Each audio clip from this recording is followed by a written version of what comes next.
حضور اکرم صلی اللہ علیہ وآلہ وسلم کی پیدائش سے صرف 55 دن پہلے یمن کا بادشاہ ابرہ ہاتھیوں کی فوج لے کر خانہ کعبہ پر حملے کے لیے پہنچ گیا۔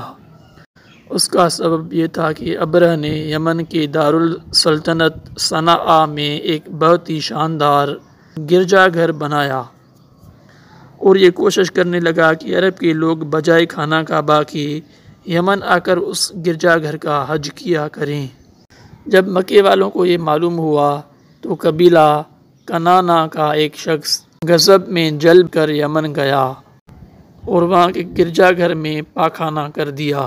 جب ابرہ نے یہ واقعہ سنا تو وہ غصے میں آ گیا اور خانہ کعبہ کو تباہ کرنے کے لیے ہاتھیوں کی فوج لے کر مکے پر حملہ کر دیا، اور اس کی فوج کے اگلے دستے نے مکے والوں کے تمام اونٹوں اور دوسرے مویشیوں کو چھین لیا۔ اس میں 200 یا 400 اونٹ عبد المطلب کے بھی تھے۔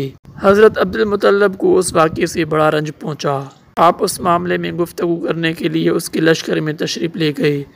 جب ابرہ کو معلوم ہوا کہ قریش کا سردار اس سے ملاقات کرنے کے لیے آیا ہے تو اس نے آپ کو اپنے خیمے میں بلا لیا، اور جب حضرت عبد المطلب کو دیکھا کہ ایک بلند قامت روبدار حسین و جمیل آدمی ہے جن کی پیشانی پر نور نبوت کا جلال چمک رہا ہے، تو صورت دیکھتے ہی ابرہ مرعوب ہو گیا اور بے اختیار تخت شاہی سے اتر کر آپ کی تعظیم و تکریم کے لیے کھڑا ہو گیا۔ حضرت عبد المطلب سے تشریف آوری کا مقصد پوچھا۔ حضرت عبد المطلب نے جواب دیا، ہمارے اونٹ اور بکریاں وغیرہ جو آپ نے لیے ہیں وہ ہمارے سپرد کر دیجئے۔ یہ سن کر ابرہ نے کہا کہ اے سردار قریش، میں تو یہ سمجھتا تھا کہ آپ بہت ہی حوصلہ مند اور شاندار آدمی ہیں، مگر آپ نے مجھ سے اپنے اونٹوں کا سوال کر کے میری نظروں میں اپنا وقار کم کر دیا۔ اونٹ اور بکری کی حقیقت ہی کیا ہے؟ میں تو آپ کے خانہ کعبہ کو توڑ پھوڑ کر برباد کرنے کے لیے آیا ہوں۔ آپ نے اس کے بارے میں کوئی گفتگو نہیں کی۔ حضرت عبد المطلب نے کہا کہ مجھے تو اپنے اونٹوں سے مطلب ہے، کعبہ میرا گھر نہیں ہے بلکہ وہ خدا کا گھر ہے، وہ خود اپنے گھر کو بچا لے گا، مجھے کعبہ کی ذرا بھی فکر نہیں ہے۔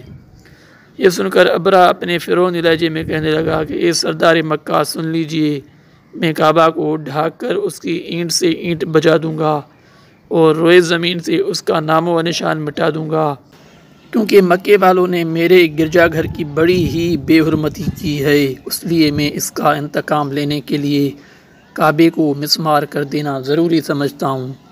حضرت عبد المطلب نے فرمایا کہ پھر آپ جانیں اور خدا جانے، میں آپ سے سفارش کرنے والا کون ہوں۔ ابرہ نے تمام جانوروں کو واپس کر دینے کا حکم دے دیا اور عبد المطلب تمام اونٹوں اور بکریوں کو ساتھ لے کر اپنے گھر چلے آئے اور مکے والوں سے فرمایا کہ تم لوگ اپنے اپنے مال مویشیوں کو لے کر مکے سے باہر نکلو اور پہاڑوں میں جا کر پناہ لو۔ پھر چند آدمیوں کے ساتھ خانہ کعبے میں گئے اور حلقہ پکڑ کر انتہائی بے قراری سے یہ دعا مانگنے لگے، اے اللہ، بے شک ہر شخص اپنے گھر کی حفاظت کرتا ہے، لہذا تو بھی اپنے گھر کی حفاظت فرما، اور صلیب والوں عیسائیوں کے مقابلے میں اپنے اطاعت اشاروں کی مدد فرما۔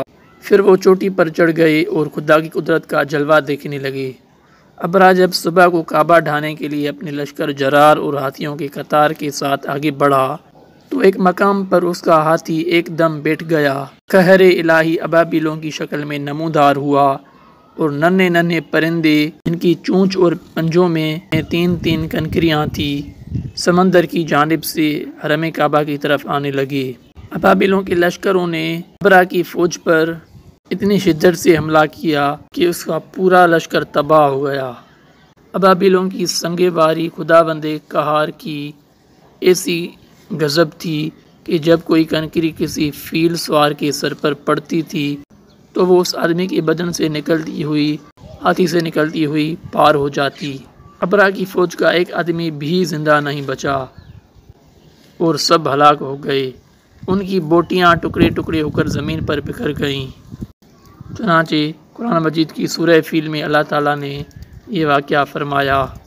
جب ابرہ اور اس کے لشکروں کا یہ انجام ہوا تو عبد المطلب پہاڑ سے نیچے اترے اور خدا کا شکر ادا کیا ان کی اس کرامت کا دور دور تک چرچا ہو گیا اور تمام اہل عرب ان کو ایک خدا رسیدہ بزرگ کی حیثیت سے قابل احترام سمجھنے لگے۔